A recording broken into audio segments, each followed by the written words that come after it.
Bonjour, merci pour votre considération et constance à cette télé du 21e siècle et bienvenue dans l'émission Starcom. Starcom, vous le savez, c'est l'émission de référence qui vous permet de mieux comprendre l'actualité. Et Starcom est également le passage obligé de ceux et celles qui font cette actualité nationale. Mais il faut le dire que l'objectif premier de cette émission est de vous aider à mieux comprendre j'allais dire, l'actualité nationale afin de vous permettre de prendre position en toute responsabilité. Et dans cette émission Starcom, nous nous intéressons à la Codenoc qui change désormais de nom. La coalition se fait appeler désormais la coalition démocratique pour le changement dans la continuité. La mise en place de cette nouvelle coalition provoque l'ire de l'opposition. Il faut rappeler tout simplement que cette annonce intervient alors que le Front national pour la défense de la Constitution annonce la reprise de ces manifestations de rue des opposants d'Alpha Condé qui estiment d'ailleurs que la structure également, notamment la Codenoc, vise à soutenir le projet du troisième mandat du professeur Alpha Condé. Pour sa part, le chef de l'État, dans une sortie chez nos confrères de Jeune Afrique, accuse ses opposants de s'inscrire dans une logique d'insurrection pour accéder au pouvoir. On en parle dans cette émission Starcom avec des acteurs concernés par notamment la situation sociopolitique du pays avec ce premier invité que nous avons déjà au bout de fil, M. Sekounana Silla. Il est l'un des membres de la cellule de communication du RPG Arc-en-Ciel. M. Silla, bonjour, merci d'être avec nous sur Star 21 TV. Bonjour, monsieur le journaliste. Merci pour l'invitation. Bonjour à nos millions de téléspectateurs.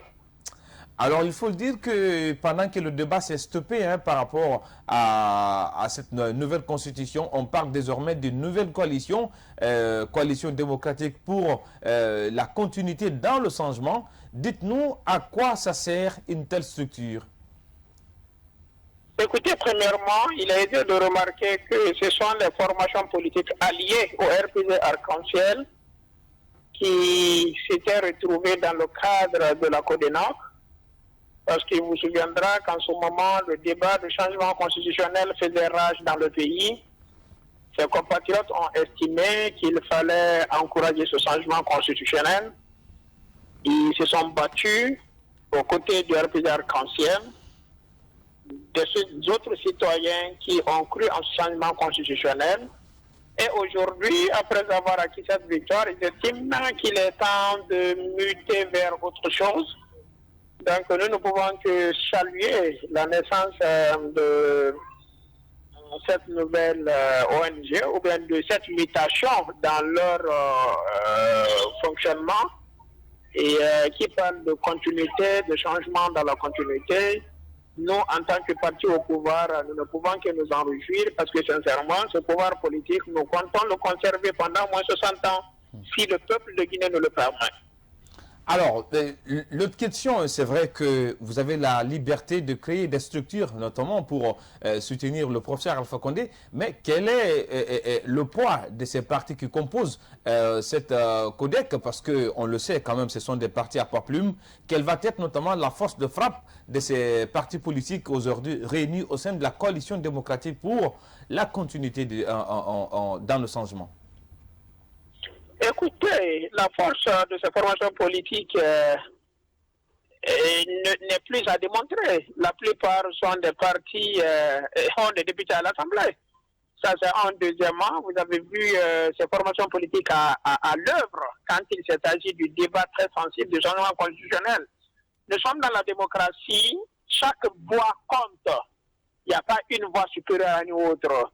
Déjà, avoir cette coalition avec nous est une chance et est un bonheur parce que dans le processus de la construction de notre pays, ça veut dire que la route empruntée par le RPG Arc-en-Ciel est la meilleure route et ce qui fait aujourd'hui que certains compatriotes, malgré qu'ils soient dans d'autres formations politiques, croient en la route empruntée, croient en la voie empruntée et décident de s'ajouter à nous pour que les résultats déjà conclus et obtenus continuent pour que le peuple de Guinée soit mieux heureux. Nous ne pouvons que nous en féliciter. Il est très difficile de rester à la fenêtre et de se voir passer dans la rue. On ne peut pas s'apprécier jusqu'à un certain niveau. Donc ceux qui sont des observateurs, quand eux ils vous apprécient, et au-delà de l'appréciation, veuille se joindre à vous pour continuer la marche. Je pense que c'est extrêmement important et c'est très satisfaisant après quand même près d'une décennie de gestion. Donc nous en sommes très fiers. Nous espérons seulement que les travaux sur le terrain vont continuer parce que le combat politique est très difficile, surtout en République de Guinée. Donc nous souhaitons bonne chance à la nouvelle structure et nous leur souhaitons vraiment toute la chance possible. Mais c'est qu'on en a quand même, il y a pour moi une sorte de contraste par rapport à la mise en place de cette coalition vis-à-vis notamment des idéaux du parti RPG Arc-en-Ciel avec son champion Alpha Condé qui est réputé d'être l'opposant historique de la Guinée qui a accédé au pouvoir dans les règles rares. Alpha Condé aujourd'hui, quand on parle de changement dans la continuité, ce qui veut dire qu'il y a une certaine possibilité où la mouvance présidentielle que vous êtes en train quand même de préparer le terrain pour un troisième mandat. Est-ce que c'est vrai ça? Écoutez, ceux qui parlent de troisième mandat, je pense qu'ils sont un peu déconnectés de la réalité politique et juridique de notre pays. À partir du moment où une nouvelle constitution est adaptée, celui qui sera élu prochainement président de la Guinée sera considéré comme le premier président de la 4e République. Donc, au troisième mandat, il ne s'agit pas du tout de ça. Si éventuellement le professeur Alpha Condé était présenté par la volonté des militants du RPG Arc-en-Ciel, parce qu'il n'y a aucun obstacle juridique qui l'empêche aujourd'hui, il sera candidat à un premier mandat d'une nouvelle république. Donc, il ne s'agit pas du tout de troisième mandat. Ça, c'est une intoxication et je pense que vous êtes des journalistes, vous devez qualifier les choses telles parce que c'est très important, la qualification technique des trucs. Donc, aujourd'hui, nous sommes une formation politique organisée. Le candidat prochain qui aura la lourde responsabilité de représenter les couleurs du RPG Arc-en-Ciel lors de ces présidentielles très sensibles, de ces présidentielles de tous les enjeux, sera investi par la convention du parti. C'est ce que stipule le règlement intérieur du parti et son statut. Donc nous en tiendrons au candidat qui sera élu, qui sera retenu par la volonté des délégués du parti et nous ferons bloc derrière ce candidat qui qu'il soit pour permettre au président Arc-en-Ciel de conserver ce pouvoir politique pendant au moins 60 ans. Alors, l'autre interprétation qu'on peut faire de la mise en place de la coalition démocratique pour le changement dans la continuité, c'est un peu cette hypothèse, parce qu'on a l'impression que le RPG n'a plus la capacité de batailler sur le terrain pour faire asseoir ses convictions et ambitions, mais il faut passer par d'autres partis politiques. Et aujourd'hui, est-ce que vous ne pensez pas que le RPG, en quelque sorte, ne peut pas se soustraire de ses partis alliés pour notamment asseoir sa conviction politique? Écoutez, ça c'est... Je pense que le RPG Arc-en-Ciel, depuis sa création en Guinée, dans les années 90, demeure la principale force politique du pays. Ceux qui vont se vertuer à nier cette évidence libre à eux, mais dans le contexte guinéen, avec ses caractéristiques particulières, les formations politiques qui seront capables d'ouverture utile, d'ouverture sincère envers les autres forces du pays, ce sont ces formations politiques-là qui risquent d'avoir des résultats satisfaisants dans leur quête quotidienne de conquête du pouvoir et de sa sauvegarde. Le RPG Arc-en-Ciel est un parti fort. Vous prenez la Guinée, parce que mal nommer les choses, c'est pas ajouter au malheur. Seul le RPG Arc-en-Ciel a 3 passions. La Haute-Guinée, on n'en parle pas. La forêt, on n'en parle pas. Et aujourd'hui, le RPG Arc-en-Ciel est la première force politique en passe-côte. Donc, celui qui dirait que le RPG est vide ou le RPG ne veut pas, non. Mais on a besoin de tout le monde. On a besoin de toutes les filles de ce pays. On a besoin de tous les fils de ce pays dans notre ambitieux programme de faire du RPG Arc-en-Ciel l'ANC de la Guinée. Notre ambition est très grande. Elle consiste à sauvegarder le pouvoir politique pour changer la Guinée qualitativement, pour changer le quotidien de nos citoyens qualitativement. Cela a besoin du temps et nous ferons les ouvertures nécessaires pour permettre la réalisation de ça. Voilà. Donc un compatriote, qui qu'il soit, s'il peut se reconnaître dans cet idéal, s'il peut se reconnaître dans cette vision, s'il peut se reconnaître dans le projet de société de arc-en-ciel, est la bienvenue. Dans la politique, plus vous êtes nombreux, plus vous êtes forts. Donc nous serons contents de recevoir n'importe quelle formation politique, n'importe quel autre Guinéen, s'ajouter à nous pour continuer la marche victorieuse vers l'émergence de notre pays. Voilà, cela ne veut pas dire que nous sommes faibles, absolument pas. C'est parce que nous sommes forts que les autres viennent et nous les accueillons à bras ouverts dans la fraternelle, c'est-à-dire dans la traditionnelle fraternité démocratique. Monsieur Sekounala, si là vous allez rester en ligne dans cette émission, nous allons repartir avec un élément de reportage sur un autre débat qui fait couler beaucoup d'encre et de salive dans l'endorno politique de la Guinée à travers notamment ce débat autour de la falsification de la nouvelle constitution adoptée au sortir de double scrutin du 22 mars dernier. Après, on reviendra avec vous pour parler de la succession de professeur Alpha Condé et pourquoi pas de la reprise des manifestations du Front National pour la défense de la Constitution, mais également de l'implication du parti mouvance présidentielle dans la gestion de la crise liée à la Covid-19 en Guinée. Même d'abord, on suit cet élément de reportage consacré sur la falsification de la nouvelle constitution et après on revient. Après la proclamation de la victoire du oui par la Cour constitutionnelle, le président de la République a par décret du 6 avril 2020 promulgué la nouvelle constitution. Une constitution obtenue au prix de la vie de certains citoyens opposés au projet. Quelques jours après son enregistrement et sa publication au journal officiel de la République, certains constitutionnalistes révèlent des manquements. C'est que cette constitution-là devrait être promulguée par le président de la République, ce qui a été fait le 6 avril 2020. Le président de la République a pris un décret pour le promulguer. La dernière étape, c'était sa publication au journal officiel.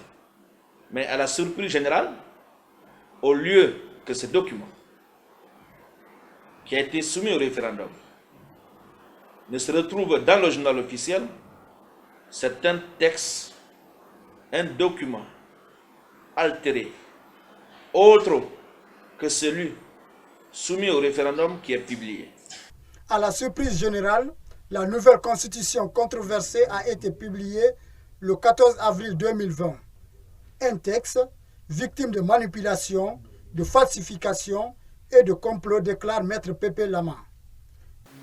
Ça ne profite qu'à ceux-là, qu'à ce groupuscule, supposé être des grands électeurs, qui ont traverti, n'est-ce pas, la volonté du peuple, qui ont abusé, qui ont escroqué le peuple. C'est à eux que cela profite. Ça ne profite pas au peuple de Guinée. En ce sens, qui n'est pas celui-là qui est issu du référendum du 22 mars 2020. Les auteurs de cette forfaiture doivent être recherchés, punis à la hauteur de leur forfaiture. Qui a altéré la nouvelle constitution? Pourquoi et à quel moment cette altération a-t-elle intervenu? Telles devraient être les préoccupations de ceux qui, contre vents et marées, se sont escrimés à faire doter la Guinée d'une nouvelle constitution, s'exclame cet avocat au barreau de Guinée. De retour sur ce plateau avec notre invité qui est toujours en ligne, M. Sékou Nana Sylla. Il est l'un des membres de la cellule de communication du RPG Arc-en-Ciel. Alors, M. Sylla, vous avez suivi cet élément de reportage avec moi et on le sait que vous étiez l'un des promoteurs de cette nouvelle constitution. Est-ce qu'aujourd'hui, vous ne donnez pas raison au Front National pour la défense de la Constitution avec cette falsification annoncée de cette nouvelle constitution? Écoutez, absolument pas. Écoutez, c'est au cours d'une adresse à la nation que son Excellence, Monsieur le Président de la République, a demandé au peuple de Guinée qu'il y a un projet de constitution qui doit être soumis au référendum.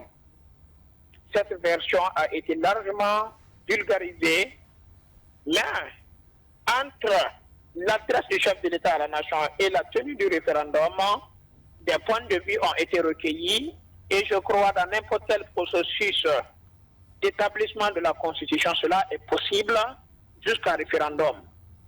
Les modifications étaient possibles. nous, à notre connaissance, la constitution qui a été soumise par référendum au vaillant peuple de Guinée et qui a recueilli la majorité absolue des voix, c'est celle-là qui a été promulguée. Qu'à cela nous tienne, les professionnels de droit qui sont certains compatriotes avocats qui estiment qu'il y a eu modification de la version de la Constitution ayant été soumise au peuple de Guinée par voie référendaire, en tant que démocrate, moi je leur conseillerais de porter le problème devant l'institution qui est chargée de par nos lois de se prononcer sur le différend constitutionnel, qui n'est autre que la Cour constitutionnelle.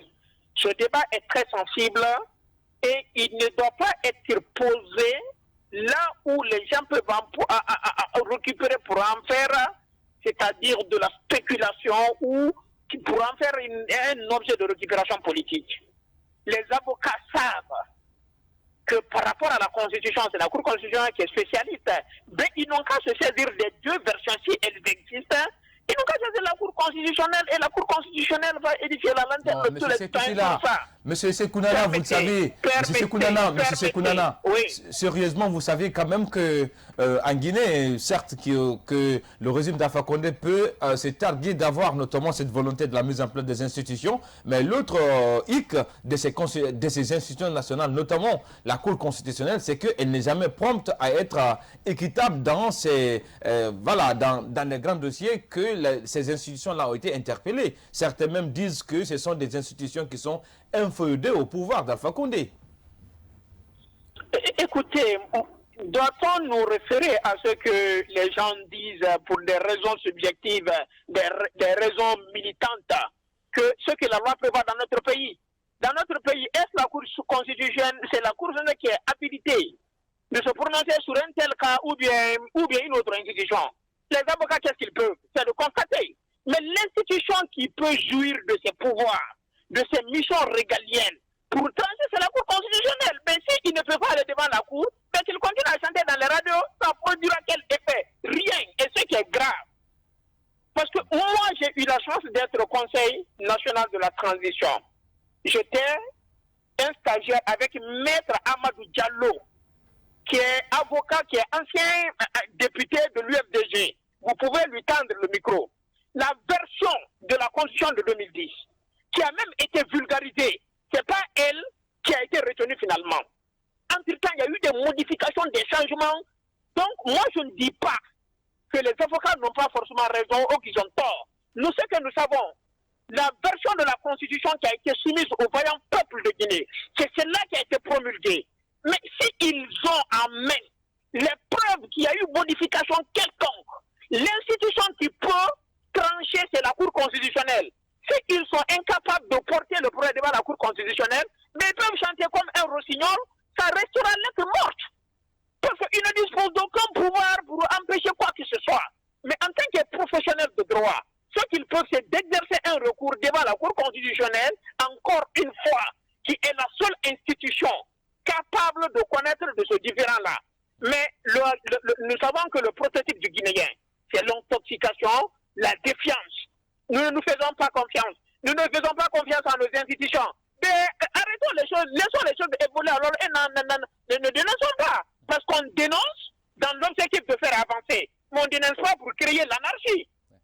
Voilà. Alors, M. Sekou Sylla, Sekounana Sylla, on va rester avec vous pour parler désormais de l'aspect politique de cette coalition démocratique pour la continuité dans le changement. Il faut dire quand même il y a un autre débat au sein du RPG Arc-en-Ciel, c'est un peu cette question de succession du professeur Alpha Condé, parce que pour l'instant, on ne sait pas si le président sera candidat à l'élection présidentielle ou pas, mais aujourd'hui, il y a une évidence au sein du RPG, on a l'impression qu'il n'y a pas de cadre susceptible de succéder au chef de l'État, au président Alpha Condé. L'exemple en est que la dernière élection qui s'est passée, on a vu celui qui a été porté à la tête de l'Assemblée nationale, c'est Amadou Damaro Camara, qui n'est pas formellement un originaire, un partisan originel du RPG Arc-en-Ciel. Aujourd'hui, est-ce que ceux qui disent qu'il n'y a pas un successeur digne de nom au sein du RPG Arc-en-Ciel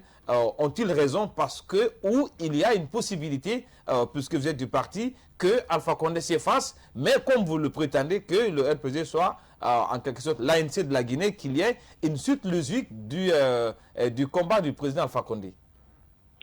Je vous ferai observer simplement que le statut et règlement de RPG Arc-en-Ciel ne fait pas de différence entre RPG originaire, même si un citoyen guinéen adhère au RPG aujourd'hui, si son bagage intellectuel lui permet et il bénéficie de la confiance des militantes et des militants de RPG Arc-en-Ciel, peut être le candidat de RPG aux prochaines élections. Ça, ce n'est pas parce que les cadres qu'il a trouvés ont des limites. Non, le RPG est un réservoir de talent. Ceux qui s'évertuent à spéculer libre à eux. Deuxièmement, s'agissant de la succession du professeur Alpha Condé, pour le moment, il est en cours de mandat. Et aujourd'hui, il n'y a aucun obstacle juridique qui peut l'empêcher de demander un autre mandat aux Guinéens. Ça dépendra de sa volonté et de la volonté des militantes et des militants. Le RPG, on ne peut pas demander la démocratie et ne pas nous l'appliquer. Il existe la démocratie au sein du RPG Arc-en-Ciel. Le statut et le règlement stipulent que c'est la convention qui choisira le candidat aux élections présidentielles. Sauf qu'il n'a jamais eu de convention sur vous, au RPG Arc-en-Ciel. Permettez s'il vous plaît. À la convention, les cadres jeunes, les cadres femmes, les cadres hommes qui s'estimeront capables de porter le poids de la candidature du RPG Arc-en-Ciel aux prochaines élections présidentielles feront candidature. Chacun viendra parler aux délégués du parti de ses projets pour le RPG, pour le pays. L'élu heureux sera investi, qui qu'il soit. Nous allons constituer un bloc derrière lui.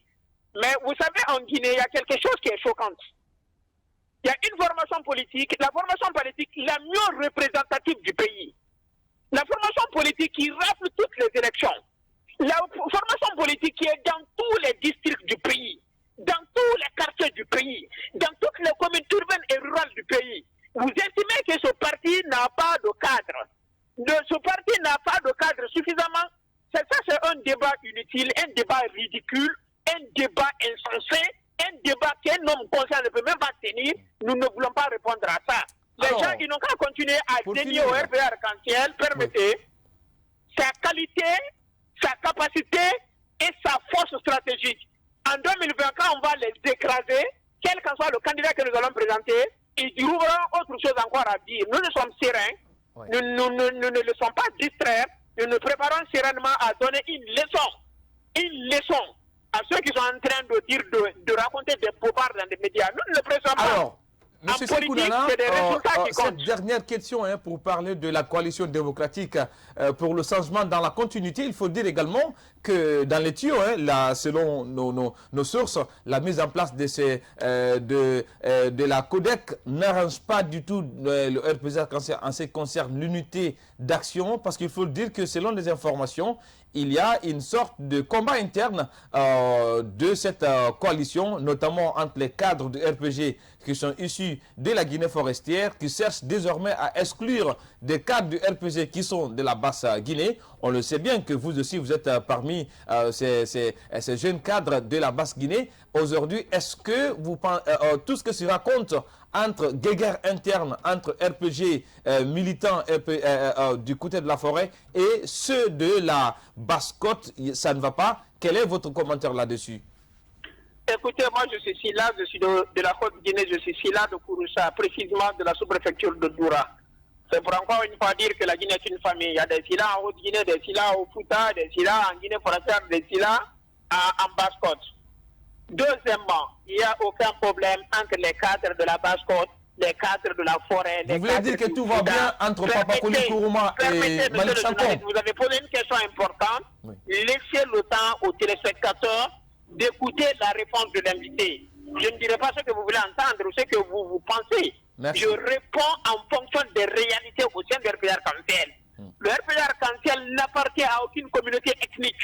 Nous sommes convaincus que c'est dans la diversité, dans l'ouverture, dans l'acceptation de toutes les filles, de tous les fils de la Guinée, quelle qu'en soit sa région, qui constitue notre force et qui nous a permis d'avoir le pouvoir politique, qui nous permet de le conserver et qui va nous permettre de le conserver. Le RPG Arc-en-Ciel n'est pas une histoire de la Basse-Côte. Ce n'est pas une histoire de la forêt, ce n'est pas une histoire de la Haute-Guinée. Même si la Haute-Guinée a longtemps demeuré le bastion du parti. Ce n'est pas une question de Fouta. Le RPG Arc-en-Ciel, c'est l'affaire de tous les citoyens guinéens. Merci. Donc, soyez sans crainte. Il y a aujourd'hui, bien sûr, des officines qui sont en train de spéculer dans le but d'opposer des cadres venant de telle région. C'est une entreprise qui ne prospérera pas. Ce qui nous unit est plus fort que c'est-à-dire les tentatives machiavéliques de ces adversaires-là. Si les gens ils vont arriver à nous diviser, ils se trompent. Le RPG, c'est un idéal. Le RPG, c'est un projet de société. Le RPG Arc-en-Ciel, c'est une vision.